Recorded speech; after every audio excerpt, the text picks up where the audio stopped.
Ha ha ha ha. It was the toothbrush cup hiding here all along.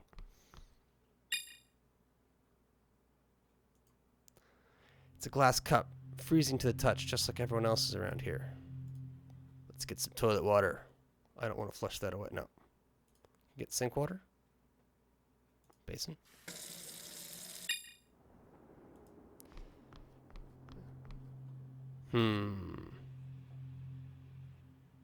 What do we want to do with water to start a fire? Put it on our tower PC. That could work. If we are stuck here, our computer might be useful. Okay, then the TV. Easier sacrifice. Even in the rainforest of Honduras lies this fascinating creature. Well, there's never anything good on anyway. What's going on, Richard? I can't see any blazing infernos just yet. A few sparks, that was it. Wow, these things are safe. So now what? Hang on, there's another option. It's riskier, but no, it'll be fine. It'll get us out of here, I'm sure. Let's get some more water.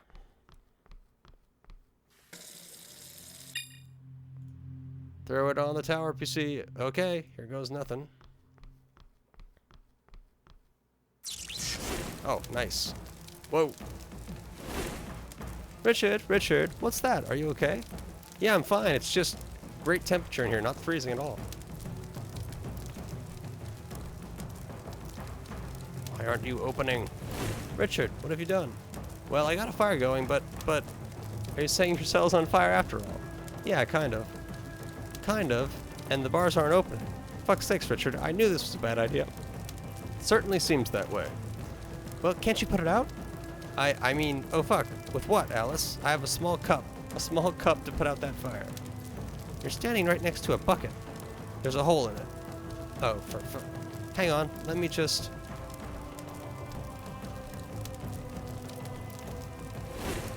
Ah! Shit. Ah, Richard, what's happening? It's no use. I can't get to the bathroom, and now half the lights have gone out. Right, so I guess this is it. Oh God. Alice, I'm so sorry. I was so certain. Yes, you were. Still, like you said, I'm sure burning is quicker than freezing. Alice, listen to me. I need to tell you something. I've not been entirely... What's that? I don't know. Is that... It is. Oh my God, Richard. I think the cell doors are open. Yes, they are. Yes, we're out. I told you. Okay, Richard. Don't gloat. Come on.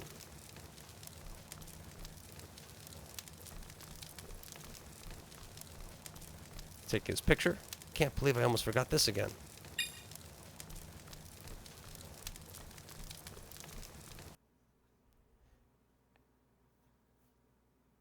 A few minutes later.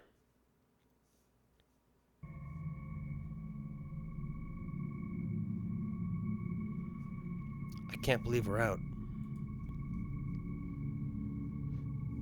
What were you going to tell me? What? You said there was something you needed to tell me. Did I? Yeah, you did. Oh, don't worry about it. It's not important now. We're getting out. We can see our families again. I bet Barney will be so happy to see you. He'll love hearing about your daring escape from a burning prison. And here's the thing. I know a place outside the zones, but it's safe. Some of my old squad are holed up there. Nobody knows about it, Alice. We've got food, medical supplies, everything. We'll get our kids and just go. Disappear. We can start a new life there, Alice. Alice? Richard, What is it? What's wrong? There won't be any new life, Richard. No fresh starts. It's not that simple. You might be able to escape what you've done, but I can't. What are you talking about? Of course you can. We'll make it. Alice, trust me. No, Richard, you don't understand.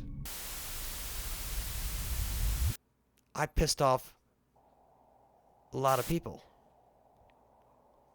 Such a brave boy. Basically, unless you like assassinated a government figure, you can disappear into a wasteland, I'm pretty sure. Even if you did that, you probably could. Barney, sweetheart, can you hear me? Barney? Barney, for fuck's sake, what are you doing? Why are you doing this to me? Oh my God, I'm so sorry, sweetheart. I'm so sorry. I wish there was something I could do, something I could give him, anything. Just a token gesture. But what? What can I do? You can shoot him in the face. Give him a toy car? No. You could shoot him in the face. No, I can't think like that. Can I? No. I've got to have hope. I just have to. Okay, so we cannot shoot him yet. Maybe we can in a bit. Nothing else in the cabinet. Give him a satchel. None of this makes any sense. A diary. Okay, I can't use any items on him. Mom! Oh, sweetheart, does it hurt? Mm-hmm. I don't know what to do, Barney. What do you want me to do? Barney? Oh, Barney.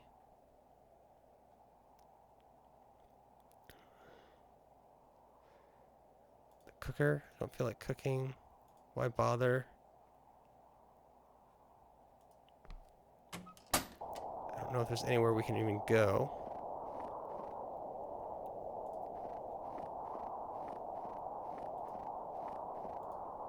Dead animal. Never really played a part.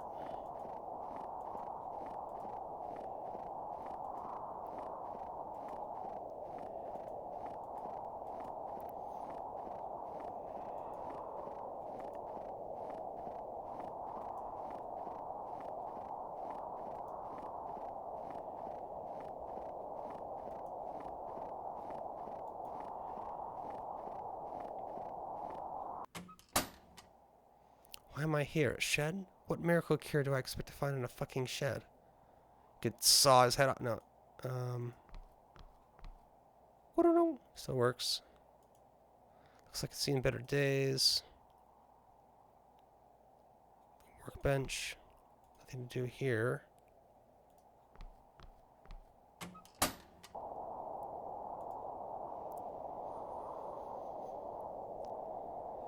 Yeah, I feel like we should have searched the body of that guy who was in the church. That just seems like the most logical thing to do. Just kind of scooting. I've never been religious, but I suppose if there's time to give it a go.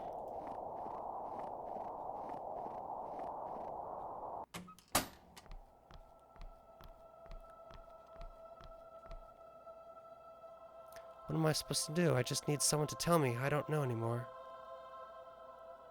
Oh God, look at me. I'm standing in at a fucking weather station or whatever this eventually was, just talking to myself. But the Lord will hear. Wait, who's there? You seem uncomfortable, child, being here. I have a good reason. A church is a safe place. It's a haven from the horrors that exist outside. In here, no one will hear you scream as I judge you, and nothing can harm you. I don't think the elements respect religion too much, nor do the gangs, for that matter. And anyway, wasn't this place converted into a weather station? Ah, but you can find God's presence anywhere you choose. I don't believe in God. Hell, if I did before, I certainly don't now. I'm sorry if you felt like I was pressuring you to believe. That isn't why I'm here. Then why are you here? Just sitting in the confessional, waiting for people to come by. I'm here because we're all in this boat together, sailing toward our destiny. I'm here because people need someone to be here. After all, you came. In a sense, a person who is desperate, confused maybe. You could say that. Come, speak with me. Oh no, I don't do confession. I'm not a Catholic. I don't even believe... This isn't about Catholicism. This isn't about faith. It isn't even about confession. To confess you need sins. And is anything truly sinful anymore? Exactly. So come.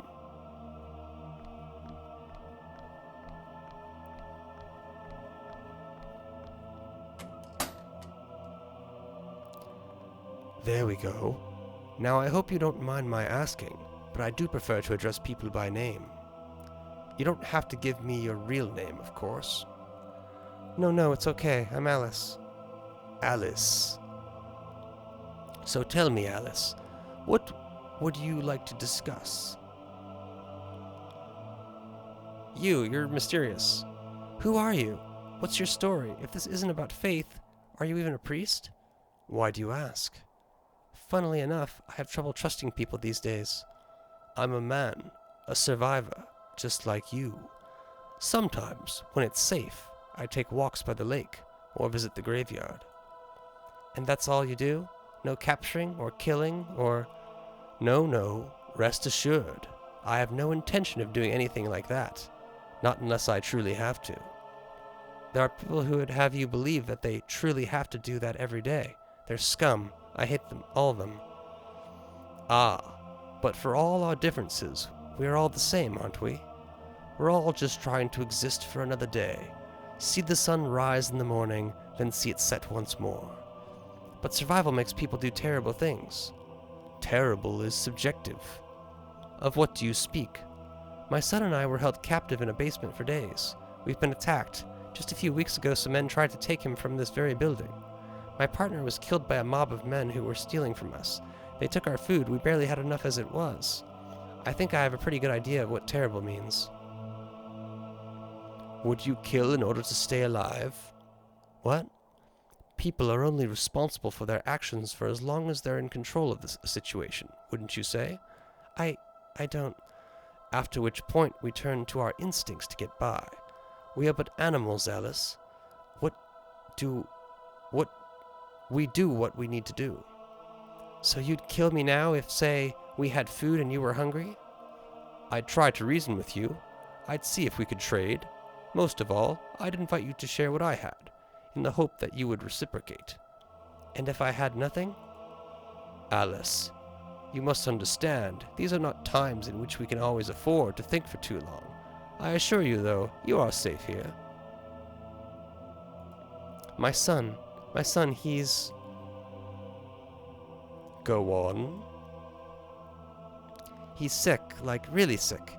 He needs medication so badly, but at this stage I don't even know if it would help. And I mean, you don't have any, do you? He's so unwell. Do you know where I can find some medication? You must. You help people, right? That's what you do. Right? Alice, I'm very sorry, but I don't think anyone has seen any kind of medication for months now. And if you could source any, where do you think it would be? Simply lying on the floor for anyone to pick up? The gangs have monopolized it. You pay hundreds for a single pill. No one has that sort of money. Well, quite. Oh, who am I kidding? It's hopeless. He's going to die. He's already dying. What am I going to do? We're all each other has. And he's in so much pain, you can tell. He can't move, he can't speak. All he does is sleep or moan in agony. I can't take it anymore. But then, what would I do without him? Surely, though, you've coped with loss before. What the fuck? This is different. This is my son. How old is your child, Alice? He's 5. Huh. Why do you laugh? If he were here, if he could speak, he'd be telling me off right now. 5.5, he'd say. Ah, children and their pedantry, especially when it comes to months on their age. So he's 5.5. Is he aware of what's going on, or rather, was he, before he became unwell? Barely. Or maybe, I don't know. He must have had an idea, but I always tried to protect him from the world. He was born into a world that was rapidly going to shit. By the time he could form memories, everything was completely fucked. He barely remembers his dad. For most of his life, we either lived in a horrible, dirty shelter, or were homeless.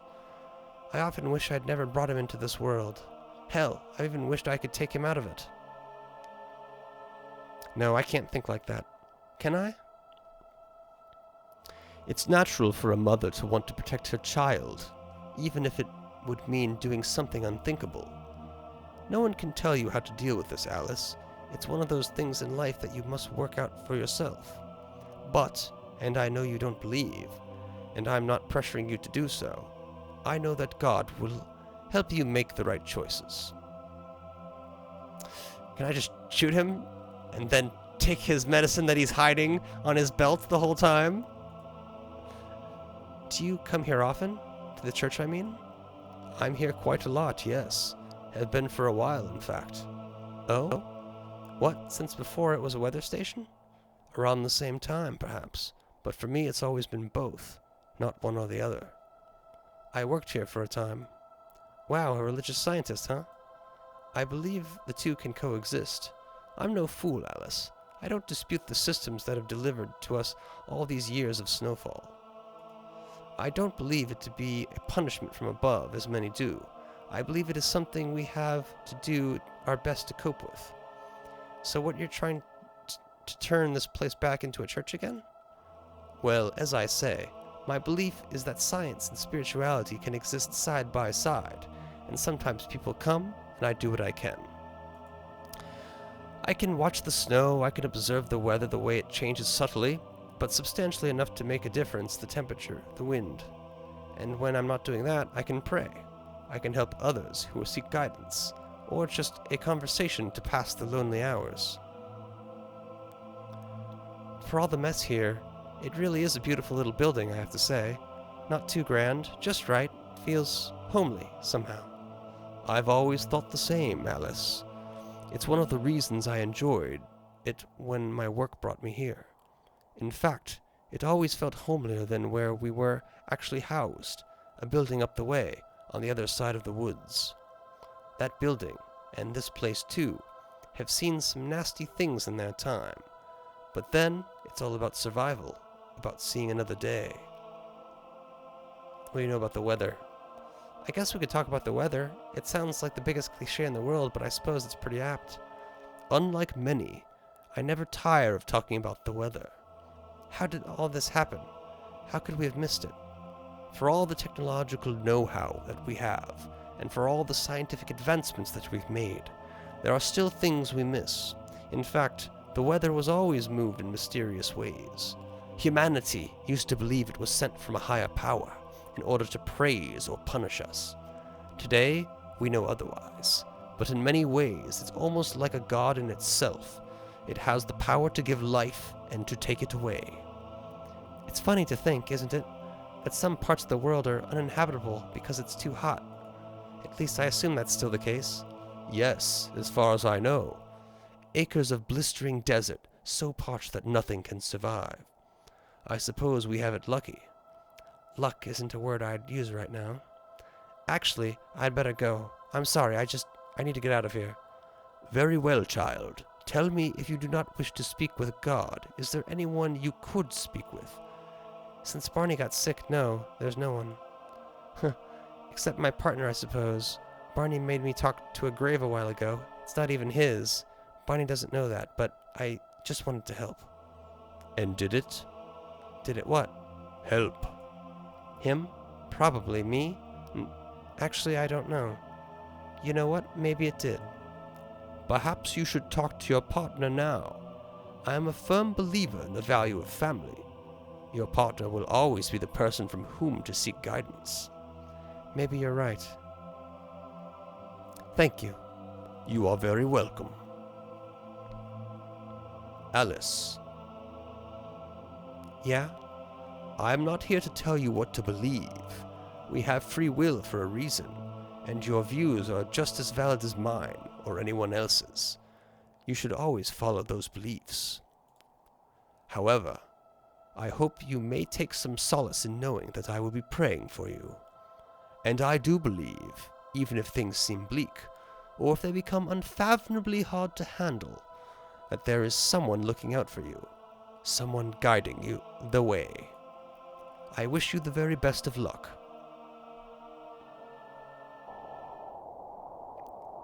Hey, Christ, I feel stupid. It's not even you down there. I don't know if you even get a proper fucking burial. I'm sorry, we couldn't exactly stick around. I don't know who's really down there. This whole place is full of unmarked graves. I suppose it doesn't matter. Think about Barney. Mark, our son is sick. Really, really sick. I tried to help him, Christ. I fucking tried. And I'm sure some of this is my fault, but look at it. Look at the state of this fucking world. If it hadn't been pneumonia, it'd have been something else. I found medicine, but it was no good. The only people for miles are mercenaries and murderers. There's nobody left to turn to. He's suffering, Mark, and I don't know what the fuck I'm going to do. I can't stand to see him go through this. Do you remember, early in our relationship, my depression came back. I was going to take my own life. You came over unexpectedly that night and found me there, pills in hand. Do you remember what you made me promise? No matter what, I'd never give up on myself again, that I'd keep living, for you, for myself. For the first time in years, I feel like breaking that promise. But then, I remember your face that night. I remember how I broke your heart, and I can't. And then I look at Barney, and I see that special, amazing, wonderful life that we created together. And I look at him now, and he's suffering, Mark, and he's not going to stop suffering. I don't know what I can do to stop it. You know, you always knew. What the hell should I do? And we'll pick this back up in the next episode. So catch y'all then.